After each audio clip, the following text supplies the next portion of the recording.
the prefabricated parts that we are producing or we are selling together, they are not. We never said, okay, get rid of your own production and use ours. That is not. But we can support the customers who have the workshop and they have their guys and they have their workload.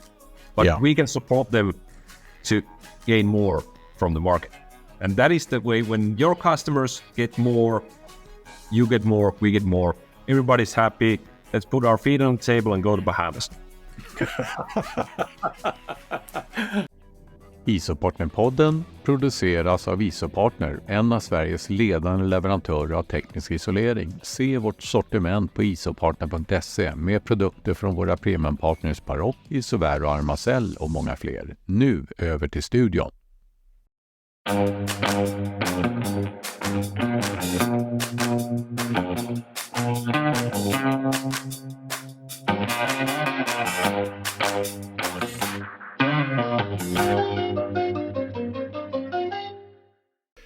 Hej och välkommen till Isopartner-podden. Detta avsnitt kommer att spelas in på engelska. Hello and welcome to Isopartner-podden. This episode gonna be in English. This time we have invited our sister company Kespet to talk about prefabricated cladding. Except for myself in the studio, we have Christian and Pierre and Pekka Asikainen, CEO on Kespet. Welcome. As usual, we want our guests to do a presentation of themselves, and then we talk a little bit about the company. So, Pekka, be my guest. Hello, and thanks for having me. Welcome. My name is Pekka Asikainen, and I am the managing director for the company in Finland called Kespet. And I've been doing this for the last 8 years now. And we are a production unit for prefabricated sheet metal claddings. Yeah. And that's about it. Yeah, but how did you get into Kespet from the beginning? Why did you start Kespet? There's a funny story behind that. I after my military service, I moved to this city where Kespet is located. And of course, I was doing a lot of different works after the military, just to get some money for the weekends. And of course, I applied to roughly 100 places. And I was working in this company, which was doing this, I don't know what's the word, but industrial company. And then I had the invitation for a job interview to Kespet. And actually at that time, I thought I was having the job interview in a freight company called Kespet, not with T, but D. So when I came to the yard, I was looking at this place and I was like, what is this place? I've never even heard about it. But then I, of course, went in, I took the job interview, and then I started my 2-year apprenticeship to be an insulation teamspeak. Okay. What is your background with education and so on? I'm highly uneducated. So my papers are from the, I don't know, what's the English word, high school. Yeah. Okay. Yeah. And then after that, I went to military, and then I was doing a lot of different works. And then at Kespet, I got my papers for the insulation teamspeak. Yeah. Do you have any interest? What do you do on your spare time? I do a lot of things on my spare time. I do a lot of sports. I follow a lot of sports. And then I'm really eager on learning fly fishing, which I've been learning for the last 10 years. Yep. But Christian knows my success is not as good as with the insulation. So, no, but it's hard. yeah. It's hard. It's hard. Yeah. But most of the time, I just work as a chauffeur for my son to take him to his practice and games and all that. Yeah. Okay. If we talk about Kespet, how did Kespet start? It was started a few years before I was born, so the company has been here since 1977. And I joined Kespet 2007. But we used to be a contracting company. We used to do the installations on the sites. And I believe 2002, they separated the contracting business and the prefabrication. And after that, we have been basically only prefabricating for other customers. Yeah. How big is the plant? Well, we have roughly 10,000 square meters altogether, but now since beginning of January this year, when we divided these two companies, so there's also Isopartner and Kespet under the same roofs. Yeah. But the production facilities are roughly 4,000 square meters ish, with the small warehouses, and rest of the 10,000 is for the Isopartner. Yeah. How many people are working in Kespet? Now with the new company, there's roughly 30 people. Okay. Maybe 21 in the production. Yeah. And then the administration, warehouse guys, and me. How many tons of metal do you use every year? Because a lot of this is project. It goes like the waves. Yeah. So, but I could say we use roughly 700,000 square meters, 700 to 1 million square meters per year. Oh, wow. With all the different kind of materials. There's aluminum, galvanized, stainless steel, alu-zinc, 18 different colors. So a lot of different materials. Do you have a project you serve abroad? Yeah, we have done a lot of export projects, and I would say that the biggest ones are in South America. We have done Uruguay and Chile, and then we did something in Singapore last year. But we have, most of the European countries we have done something. But it's always we are the supplier. We are not working there. We supply the materials, the prefabricated materials. Oh, that's nice. If we talk about the advantage with this prefabricated cladding, I think there are. We have a lot of information now on our website. We have wrote some benefits. How can we describe the best benefits of using cladding of metal, prefabricated cladding? I would say that well, let's go to the fly fishing. Finally. Yeah. Finally, let's talk about fly fishing. Yeah. Like a lot of fly fishers, it used to be a rule that if you go fly fishing, you need to make your own flies. So every fly fisher made their own flies. Yeah. Okay.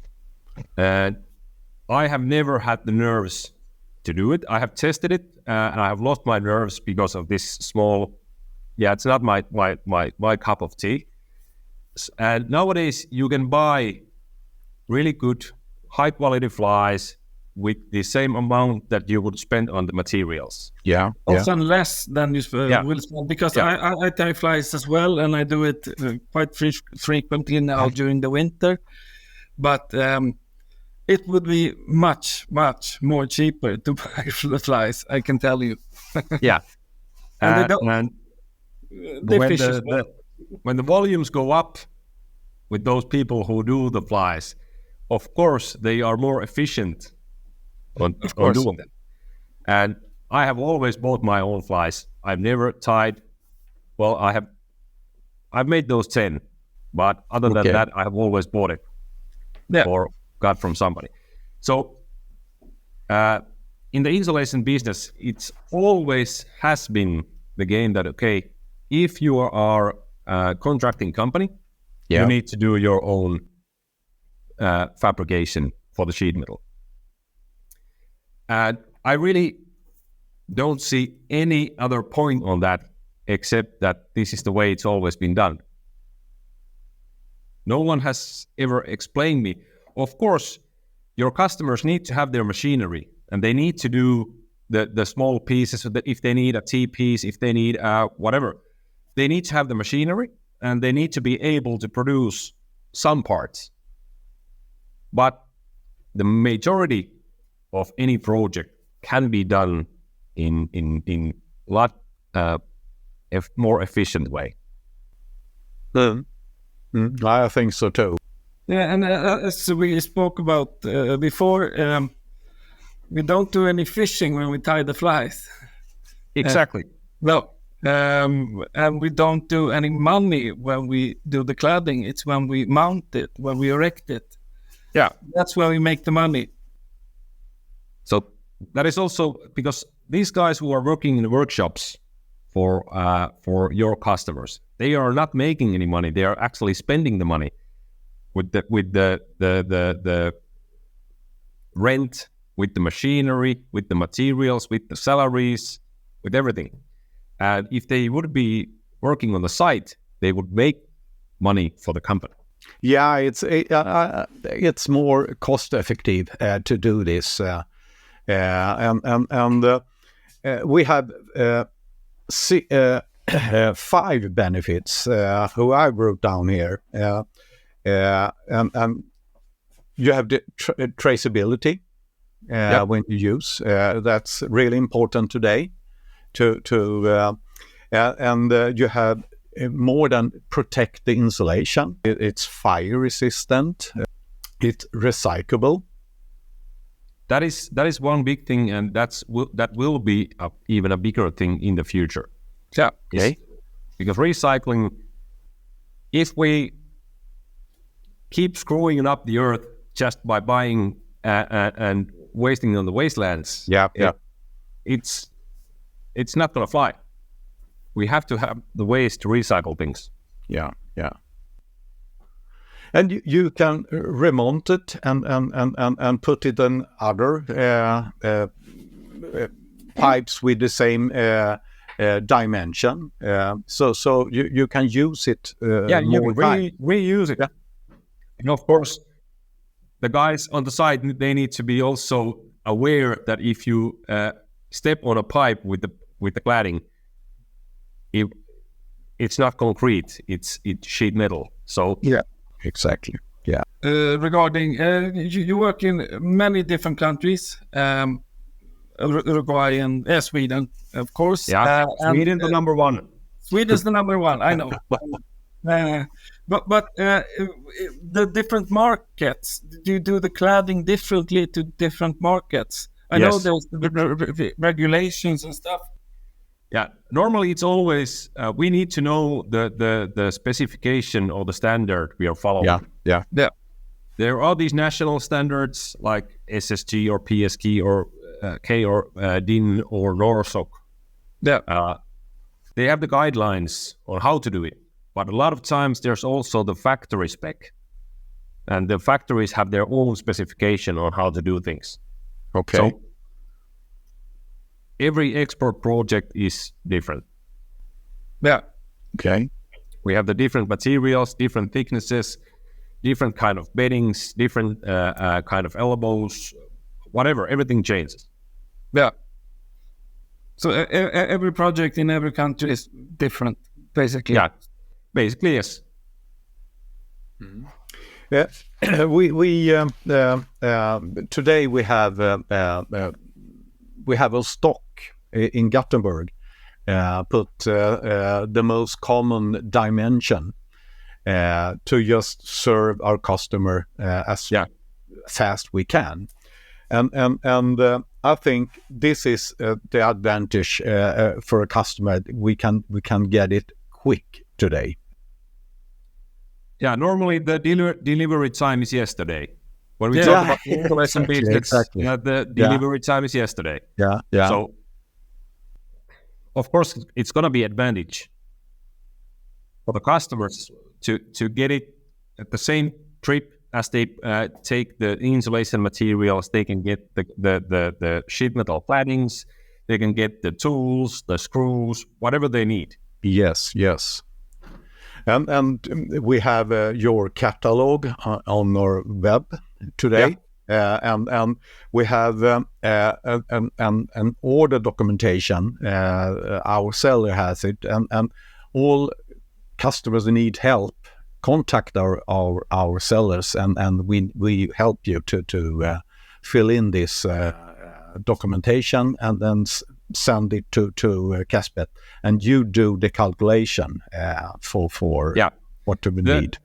The ordering forms, which you also have, we have tried to do it as simple as possible, so that if the customer fills in the needed information, then we are able to produce directly, and we are not missing any information. Because if we talk about elbow, there might be there's a diameter, then there's radius, then there's material, then there's this and this and this and this. But the ordering form should be, I don't know if I can say this, but I will. It's the ordering form for dummies, because it guides you through the process. What information do we need to be able to produce? And that is the only way. Your customers, our customers, they need to have it simple, fast, effective. Yeah, and that's it. I'll say it again.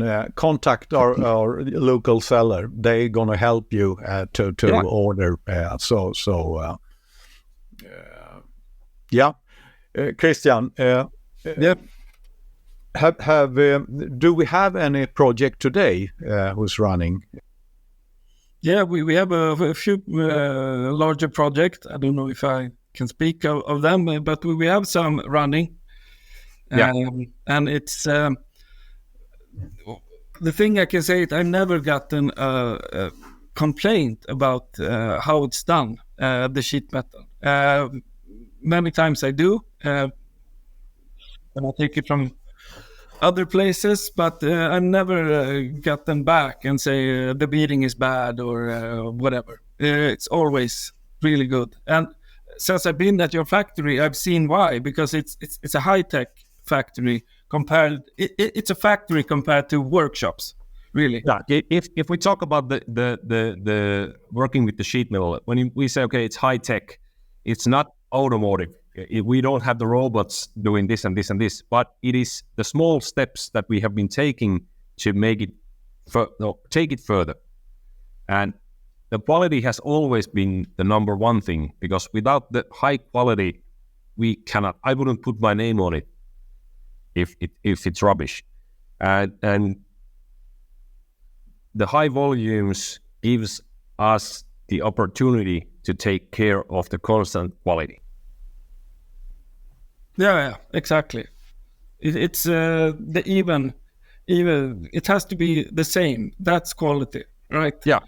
So, no matter if Pierre does it or Christian does it, it has to be the same.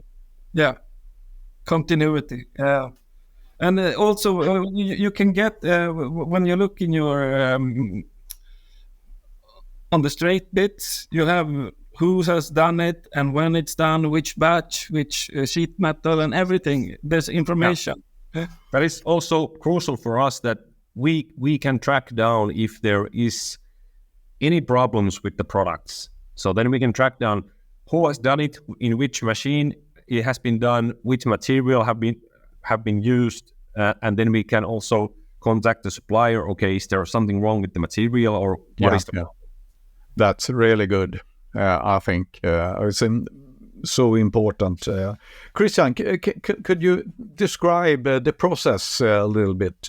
How from we got the question and so on. I have no idea. You want me to describe the process from? Yeah. From ordering. Yeah. Okay. Just how it's work. How it works? Well, not the process in the plant, in the factory. No. You can explain that as well. Yeah. You've been there. Yeah, I've been there. The ordering process is usually that the people come in and they say they want this, and often they have like a diameter which they want. Yeah. But when erecting, it's not that important. The important thing is which pipe, which insulation, and which radius has the bends. That's the crucial points, really, to know when you're doing an order. But now when you guys have the Kespet diameters, which we've been testing, that you can use whatever material inside. Exactly. It doesn't matter which brand of mineral wool or rubber or whatever it is. You can use the same diameters. And also when you erect it, it doesn't matter if it's 102 in diameters or 103. It's the same. Yeah. Same process.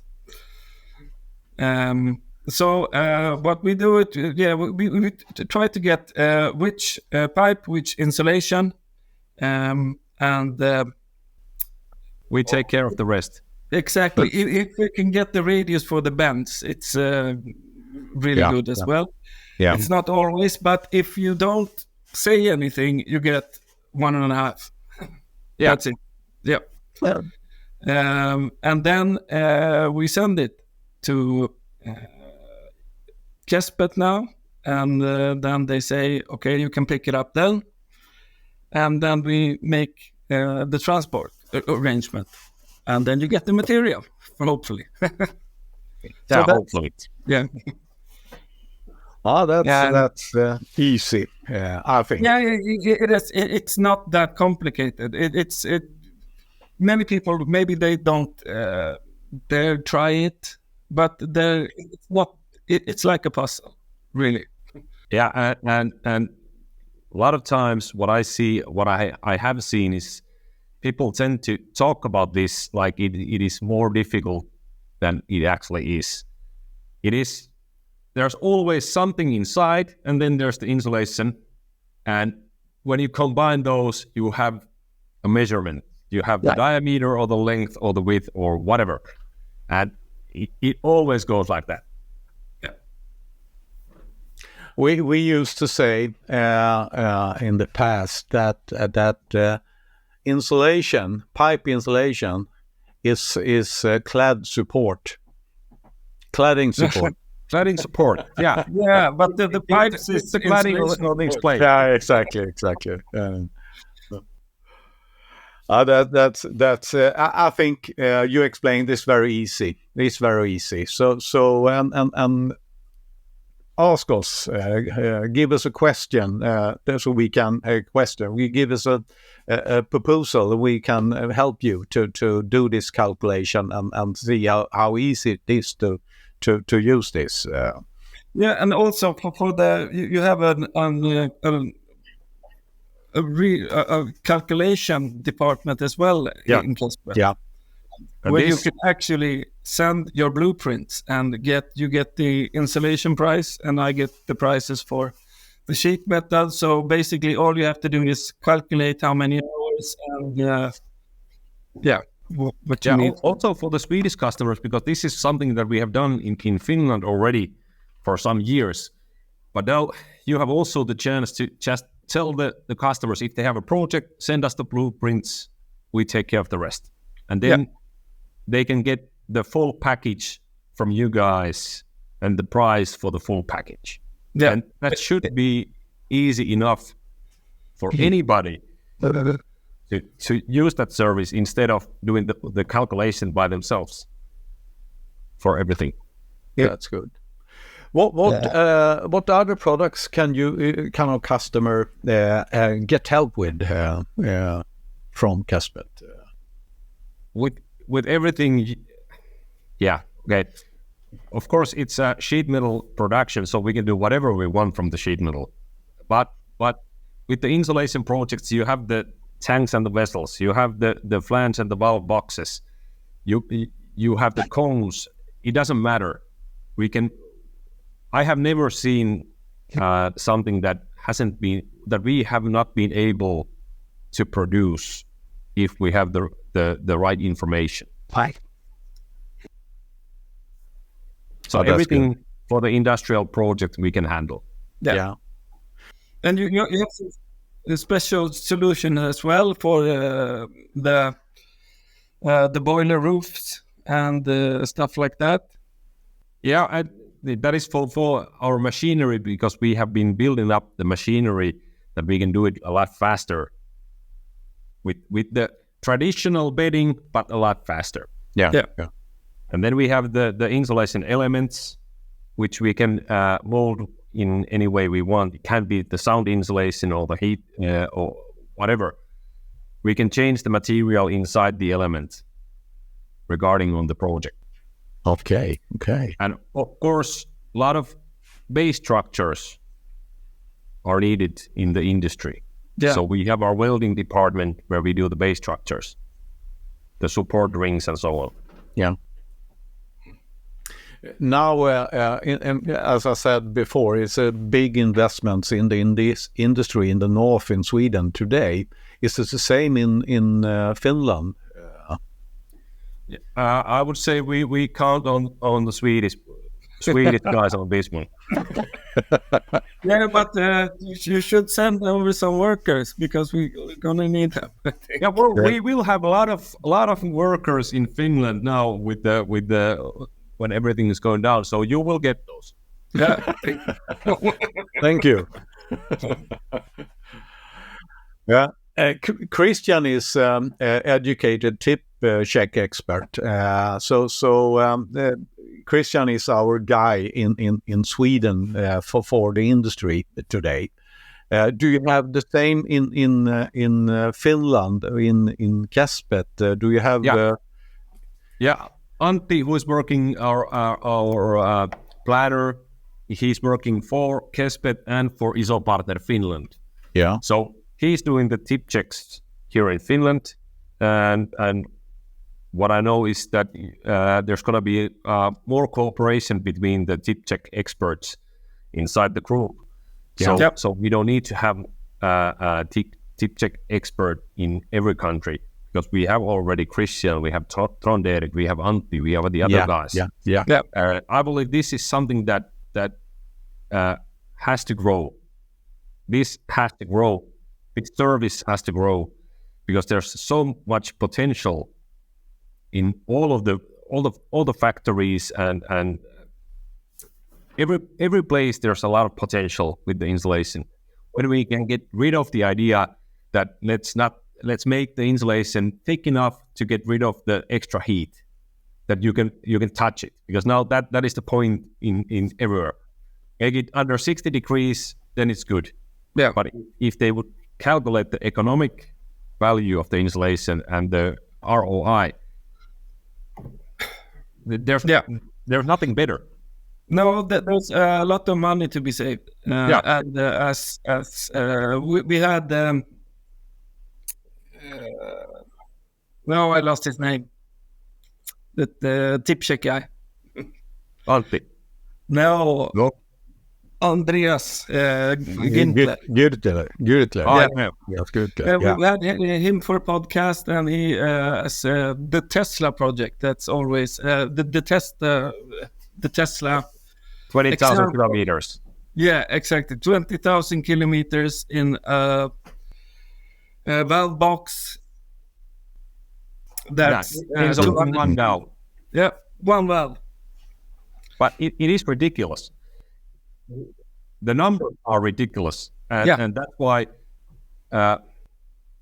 it should every asset owner should think about this, because this is one of the best ways to get the money back. Yeah. It's the easiest way to get money back. It has to be. This podcast, one of the reasons for this podcast we have in Isopartner-podden is to promote insulation, promote products, promote our customer. We want to bring customer in to talk about their working day, their projects, because we think it's so big potential in this area, and we need people to be interested in it. And it has to be a household name. Yeah, exactly. Yeah, insulation should be like plumbing or Exactly. solar panels these days,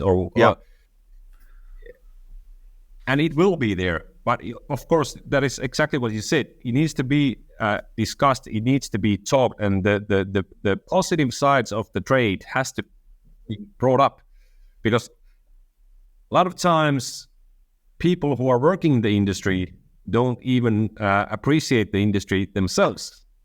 And that's not good for anybody. No. So when you talk to people, they often don't know what technical insulation is. So it's funny funny.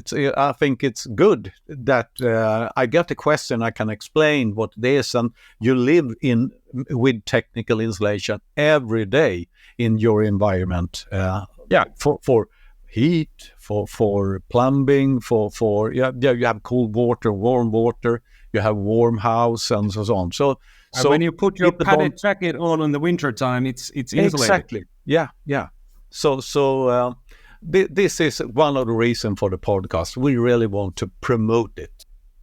Yeah, it's a great job that you're doing it, because I've been talking about this a lot of times and many years about this, promoting the insulation as an industry for the next generation. I don't really care about you guys or me.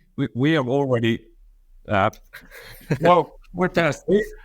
We have already chosen our battles, but the next generations, they need to know and they need to understand why this industry has such a big potential, because there's also this green values and all this that we only have one globe. When you talk with the young people today, you never hear them are going to be an insulation contractor or something. You're going to be a plumber or a carpenter and so on. No, you're going to hear TikTok. Exactly. I'm going to be famous. Yeah, exactly. So, but this is the future. Yeah, I really believe that. If you ask 39 graders what you want to be, or let's say 3,000 ninth graders or 30,000 ninth graders, what you want to be when you grow up, I'm pretty sure there's not going to be one single hand which says, I'm going to be an insulator. No. Exactly. Because they don't know there is a trade existing called insulation. And I didn't know that before I drove my car to Kespet-familjen 2007 when I was 22. Started working in the freight company. Yeah, but what's the same for me? Exactly the same for me. When I started in this, I work as a carpenter, and insulation. Okay, it was. It's itchy. I need to scratch, and where you were up in the attic and crawl in the insulation and so on. But today, I really promote this. But that is also when there's people who have been working in the industry for 10 years, 20 years, 30 years, they should be also telling the positive sides instead of telling me it was minus 55 and it was itchy and windy and rainy, or then it was plus 60 degrees in the attic and it was still itchy and exactly. And there was no room for nothing. No room for nothing. And my boss is a prick, and I don't like the guys who I work with, and nobody appreciates me. We're not gonna get it's not gonna be the sexiest profession of all time when we talk about. No. You have to be a bit positive, I think. Yeah, I think it's so many skillful people working in this branch today. So we want them to show in our podcast what they do, and that's why we do this, and ask them what the little bit history about the people who has been interviewed in the podcast. Because normally nobody had this thought when they were young, I want to work with this. But I almost decided to lie when I come here, that I will say, when I was 5, I decided I want to be in. Yeah. We went to IKEA and looked in the roof and just said, wow. Yeah. I really like that. Okay. We are getting close to this broadcast. I think, I hope that people put eyes on this prefabricated sheet metal cladding, because this is a big advantage, and we together can serve our customer really well. I believe. and it's not the prefabricated parts that we are producing or we are selling together. They are not. We never said, okay, get rid of your own production and use ours. That is not. But we can support the customers who have the workshop, and they have their guys and they have their workload. But we can support them to gain more from the market. And that is the way. When your customers get more, you get more, we get more. Everybody's happy. Let's put our feet on the table and go to Bahamas. Oh, it's very good, Pekka. Yeah, I think this is a very good closing word for this podcast, Pekka. And I want to thank you very much for you to be in this podcast. And hopefully in the future we can follow up this program with the new podcast. It was good to be here. Yeah. And we hope this episode gave our listeners a little bit more knowledge about this, and hopefully they decide to I can try this, and you're welcome. I would say contact your local seller, and we will help you with this. So feel free to contact us, and I think I will say thank you very much, everyone, for being this pod, and we see in next pod. Thank you and goodbye. Thanks.